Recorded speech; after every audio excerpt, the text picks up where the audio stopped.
Predicar la palabra de Dios siempre ha sido un reto y una responsabilidad muy grande. Es por eso que muchos dan un paso al costado. No deciden hacer obra misionera. Deciden quizás sentarse en la iglesia o vivir la vida muy tranquila. Mira, Dios nos ha dado una responsabilidad muy grande. Es de ir por todo el mundo y predicar el evangelio. Bienvenidos a la lección del día domingo, que tiene como título El misionero fracasado. Esa lección de este trimestre, ya tercer trimestre, nos va a hablar del libro de Marcos. Vamos a descubrir un poco sobre la vida de Marcos. Vamos a orar para iniciar este repaso de la lección. Cariñoso Dios, pedimos la unción de tu Espíritu Santo al abrir tu palabra. Que sean palabras de vida para vida eterna. En Jesús. Amén. Vamos a leer el libro de Hechos, capítulo 12, versículo 12. Cómo el libro de Hechos referencia a Marcos o cómo le llama a Marcos. Vamos a leer entonces el libro de Hechos, capítulo 12, versículo 12. Habiendo considerado esto, llegó a casa de María, la madre de Juan, el que tenía por sobrenombre Marcos, donde muchos estaban reunidos orando. La madre de Marcos era, según dice la lección, era una mujer que creía en Dios y que también no solo creía en Dios, sino que era una mujer apoderada, que tenía recursos. Y Marcos, el libro de Hechos, referencia a Juan, la madre, su madre María, su madre. ¿Cómo se vincula Juan Marcos con Saulo y Bernabé y cuál fue el resultado? Entonces, recordemos que Bernabé, empezamos que Bernabé le curó al Saulo, o sea, Pablo, cuando sus ojos no pudo ver. Ahora, ¿cómo se vincula este joven a la misión con Pablo y Bernabé? O sea, ellos entonces, enviados por el Espíritu Santo, descendieron a Cilicia y allí navegaron a Chipre. Y llegando a Salamina, anunciaban la palabra de Dios en la sinagoga, y los judíos y tenían también a Juan ayudante. Es aquí, en todo esto recorrido que tuvieron ellos, encontraron a Juan allí. Entonces estaba con ellos predicando el evangelio.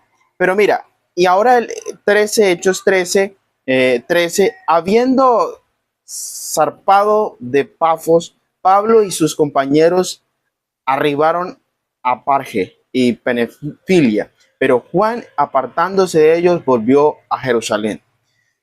Juan tuvo quizás temor porque en ese entonces apedreaban a los que predicaban el evangelio, a los que querían ser diferentes. Entonces este joven se llenó de temor. Una pregunta, mi apreciado. ¿Quién no sabe por experiencia lo que significa retroceder ante algo, incluso fracasar rotundamente, sobre todo en cuestiones espirituales? Mira, a veces tomamos la decisión de tener un ministerio, de predicar el evangelio, de hacer obras sociales, y se presentan muchos inconvenientes y a veces desistimos de ello. Especialmente hablando nosotros aquí con esta lección, no solo llevar la lección, llevar estos estudios diarios, se presentan muchos inconvenientes. A mí personalmente se me han presentado un cúmulo de inconvenientes, pero yo digo que Dios nos tiene para un propósito, y el propósito es predicar el evangelio. Y qué importante usar estos medios para predicar el evangelio. Entonces, si tú estás queriendo empezar un ministerio, si tú estás queriendo empezar un proyecto y eres muy joven y quizás no tienes fuerzas para eso y que no sabes cómo hacerlo, recuerda que Dios está contigo. Y si quieres darte por vencido, no estás solo. Dios está de nuestra parte. Dios está con nosotros en cada momento de nuestra vida. Así como quizás no sé qué le ocurrió a Juan. Se llenó de miedo, de pánico por todas las circunstancias, de todo lo que estaba viviendo, pero él no debía importarle eso. No conocemos su motivo por qué desistió en ese momento, precisamente en ese momento que se llenó de zozobra, de miedo por lo que estaba sucediendo, lo que iba a suceder. pero importante es continuar con el Evangelio. No sé de ninguna razón por qué su partida y la ausencia de cualquiera descripción acerca de sus sentimientos o emociones deja libre de la imaginación de que pudo haber motivado su abandono del esfuerzo misionero, que estaba sin duda lleno de peligros y desafíos.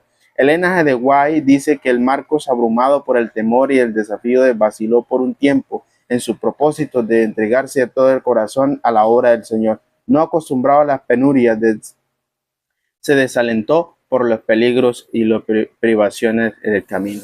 Los Hechos de los Apóstoles, páginas 139 y 140. En resumen, apreciados, las cosas que le sucedieron a Juan y que tenía que suceder, o lo que iba a suceder en todo ese trayecto del evangelismo, de caminar, de ir en barcos, de las tempestades, de los peligros que lo apedrearan. Él tuvo miedo de todo eso y renunció en ese momento a seguir el evangelio. Mira, no sé si hoy dice: Señor, yo no tengo fuerza para hacerlo, Señor, yo no soy capaz de llevar el evangelio.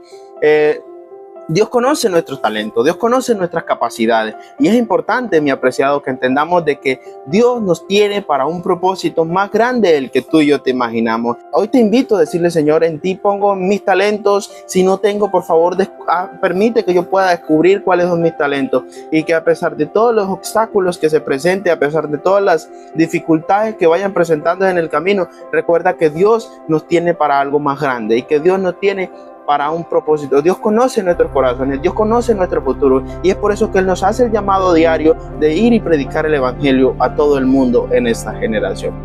Te invito a que oremos. Cariñoso Dios, te pedimos que estés con nosotros y que nos dé fuerzas para predicar tu evangelio, y que en este día podamos nosotros no tener miedo para predicar de tu palabra. En Cristo Jesús. Amén. Recuerda, en ese Dios que tú crees es el Dios que hace posible lo imposible. Bendiciones.